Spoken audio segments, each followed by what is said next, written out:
Meus amigos, muito bom dia.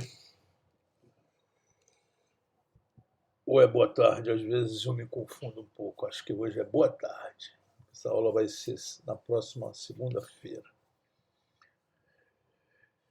E hoje eu vou falar de sinalização da função quadrática, que, tal qual na função afim, é a parte introdutória para as inequações de segundo grau. Eu começo com um lembrete da sinalização da função afim. Nós fizemos bastante inequações de produto, quociente, potência.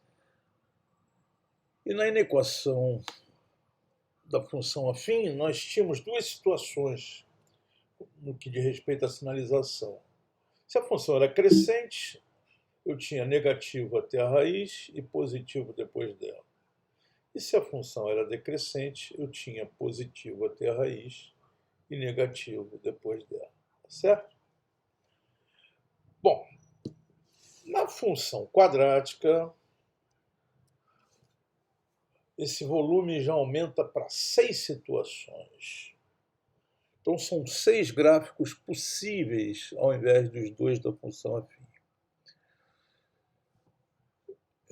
A demonstração do que eu vou dizer se encontra, conforme você está lendo aí, na página 159 do nosso livro. Está muito bem explicadinho, então não vou cansar vocês com isso agora.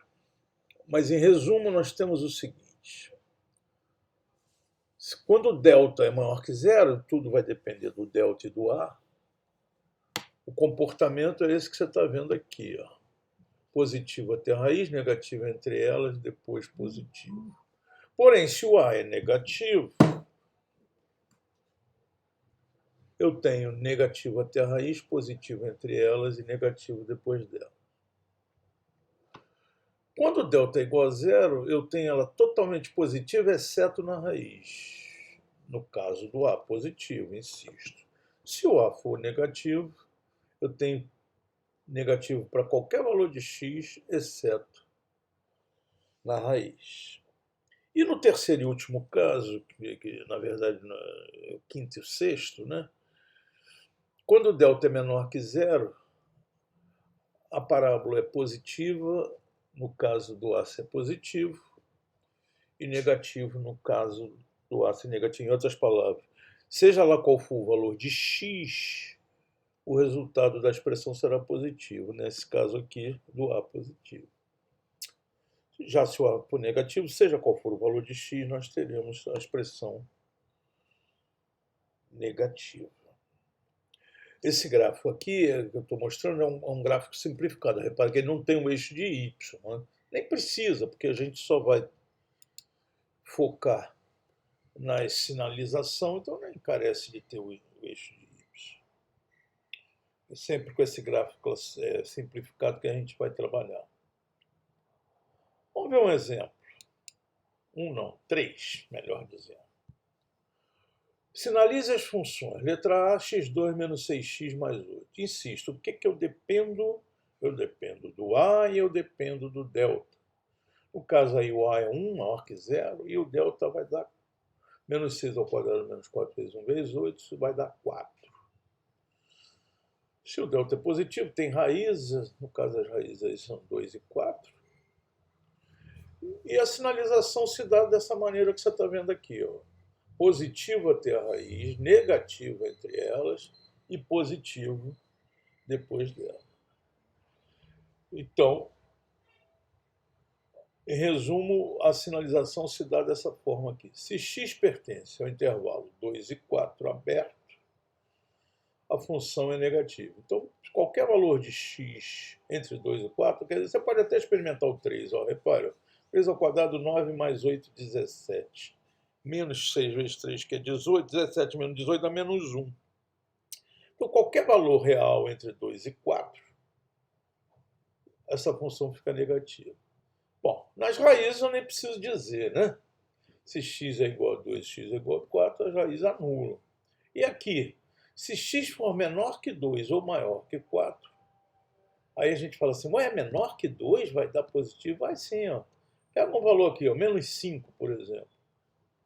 Se eu pegar menos 5 ao quadrado dá 25. Menos 6 vezes menos 5 dá 30 positivo. Pronto, 25 mais 30, 55, mais 8, 63. Outro exemplo, letra B. De novo, dependo do A e dependo do delta. Se o A é negativo e o delta é zero, eu estou diante desse gráfico aqui, né, que eu já falei na outra tela. A função é toda negativa, exceto na raiz. E no caso aqui, a raiz é 1. Né? Fazendo 2 ao quadrado menos 4ac vai dar zero, que é o delta. Isso vai dar menos 2 mais ou menos zero sobre menos 2, que vai dar 1. Uma raiz dupla, né?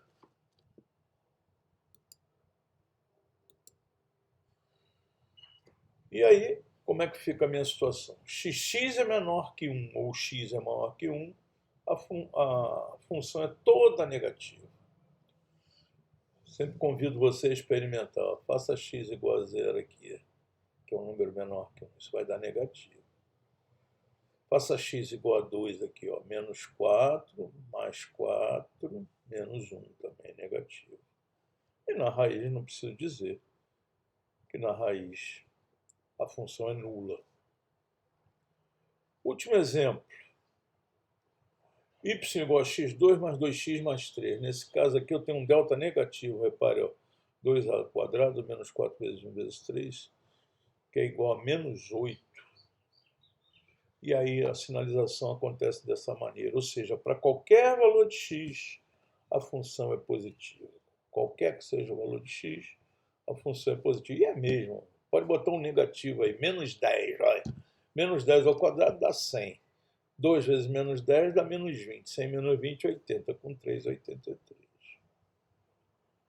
Então, sinalizar a função é só encaixar em uma daquelas situações. Eu vou falar agora, antes de entrar nas inequações, em alguns aspectos interessantes da parábola e da função quadrática. O primeiro delas é a caracterização da função quadrática. Eu começo aqui lembrando que na função afim eu caracterizei para você da seguinte, ó. Função afim, f de x igual a 2x mais 3. Se f de 0 dá 3, f de 1 dá 5. Vai numa progressão aritmética. 3, 5, 7, 9, 11. Tá certo? Agora, na função quadrática, o que acontece aqui é o seguinte. F de 0, vamos pegar aqui a mais simples, ó, f de x igual a x2.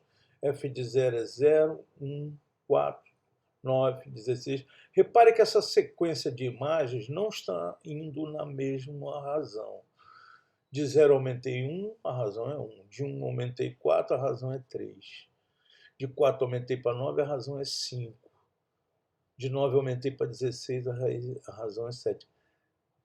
Aqui, ó, você pode estar vendo aqui que eu fiz aqui do lado.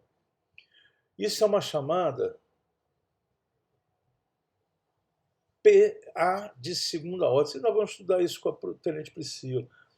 Mas repare que o que está acontecendo, ó. 1, 3, 5, 7, 9. Apesar das imagens não estarem aumentando na mesma razão, a diferença entre as imagens, sim. Ó. Quando isso acontece, ó, a diferença, ó, 1 menos 0, 1. 4 menos 1, 3. 9 menos 4, 5. 16 menos 9, 7. O próximo seria 25 menos 16, 9. Quando isso acontece, eu estou diante de uma chamada progressão aritmética de segunda ordem. Então, se alguém lhe perguntar o que caracteriza uma função quadrática, resposta, é uma progressão aritmética de segunda ordem. O que caracteriza uma função afim é uma progressão aritmética simples. Na função exponencial, o que caracteriza ela é uma progressão geométrica, mas tudo, eu insisto, você vai ver posteriormente.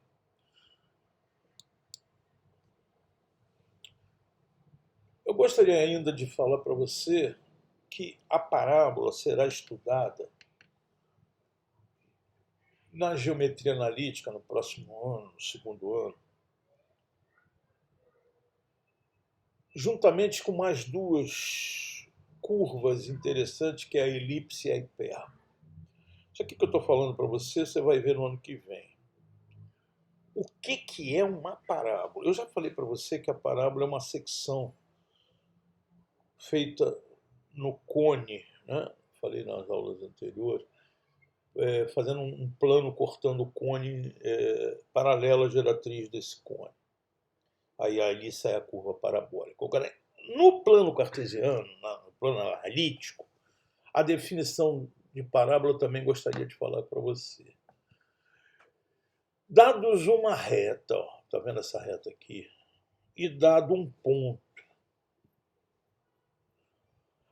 Parábola de diretriz, que é o nome dessa reta, passa a ser, do ponto que passa a se chamar foco, é o conjunto dos pontos equidistantes da diretriz e do foco. Em outras palavras, se você pegar um ponto aqui e medir a distância para esse foco e medir a distância para essa reta, esses pontos têm a mesma distância.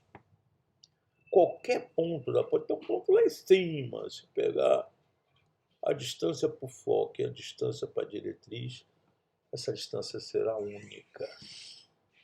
Então, essa é a definição. Cada curva dessa, eu insisto, a parábola tem essa definição, a elipse tem essa definição, a hipérbole também. Desculpe, a elipse tem a sua definição, a hipérbole tem a sua definição. Então, meus caros, tudo isso será estudado, e eu também já chamo logo sua atenção, é o seguinte, a gente aqui estuda a função quadrática. Existem parábolas que não caracterizam uma função, por exemplo, uma parábola com o eixo de simetria paralelo ao eixo de x, não é função, e é estudada no segundo ano, tal qual a função quadrática. Certo? Ainda para ilustrar, o vértice da parábola é o ponto mais próximo do foco e da diretriz. Ok? Esse é o vértice da parábola. Daí o eixo de simetria.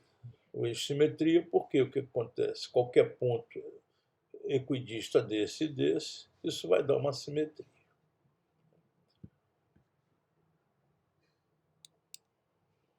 E essa propriedade maravilhosa da parábola, que na radioastronomia revolucionou. Eu, quando era garoto, eu me lembro que as antenas eram aquelas chamadas antenas espinha de peixe, outros chamavam de antena de chifre, aquelas antenas que a gente não vê mais, que em cima de telhados fazem um visual até muito estranho.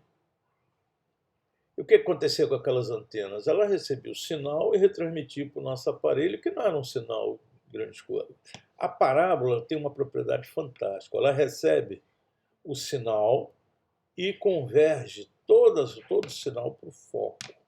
Ela bate e vem para o foco, ela bate e vem para o foco. Isso aí eu tirei do livro do Elon Lagilino, é uma foto que eu gosto muito para você ter uma noção do que é a chamada antena parabólica, né? Você ouve falar e não sabe muito bem do que se trata. Então essa é a explicação matemática e geométrica para a revolução que foram as antenas parabólicas. É isso aí, senhores. Até a próxima. A gente amanhã vai continuar finalizando praticamente assunto função quadrática. Não sei se vamos finalizar na próxima aula ou se vamos precisar de mais duas. Vamos ver aí. Falando das inequações de segundo grau. Fiquem com Deus.